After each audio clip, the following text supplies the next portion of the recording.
If you love the stories of and the rest of the story, subscribe now. Not everyone who walks a difficult road sees the other side, but Calvin did. Only back then, nobody called him that. He was just Nate, a quiet kid from Long Beach with a sharp mind and a penchant for trouble. "Nate, you coming with us or what?" his friend called out, leaning against a rusted car on the corner. Yeah, Nate replied, shoving a small bag into his pocket.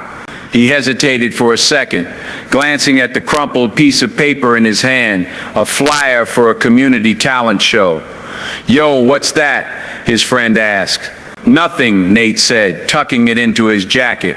"Let's roll." That was how it always seemed to go. Every time Nate felt a tug toward something better, something meaningful, the pull of the streets yanked him back. He graduated high school, but prospects were bleak in his part of town. Jobs were scarce, and survival came at a cost. In those days, Nate spent more time in police stations than recording studios. Drug possession, small-time hustles, and a few wrong choices landed him behind bars more than once. One night, sitting in a dimly lit cell, an older inmate looked at Nate and shook his head. "Kid, you ever think you're meant for more than this?" the man asked. "Like what?" Nate replied, leaning back against the cold wall. "This is all there is. Not if you've got something to say, and you look like you do." The words lingered, but Nate brushed them off. He wasn't sure what he had to say or who would care to listen. But music was always there, a constant in the chaos.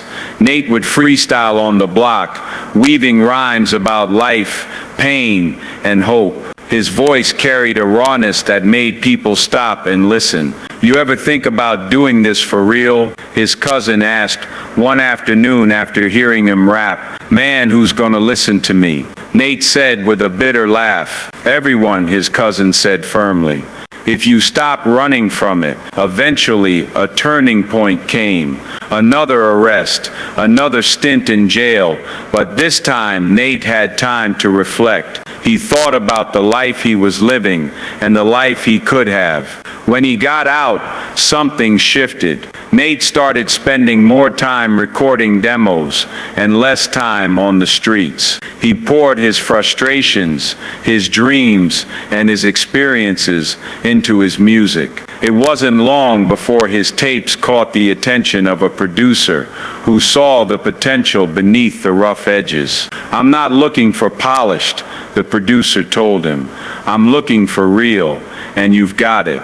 Nate stepped into the studio and never looked back. His rhymes painted vivid pictures of his struggles and triumphs, resonating with listeners who saw their own lives reflected in his words. Years later, in an interview, Nate was asked what turned his life around. "Man," he said with a grin, "I had to stop running from who I was and start walking toward who I wanted to be." But Nate wasn't really his name. It was just a placeholder for a young man who turned hardship into art and pain into purpose. Today, the world knows him as Snoop Dogg, a cultural icon whose journey from the streets to superstardom is as legendary as his music. And now you know the rest of the story.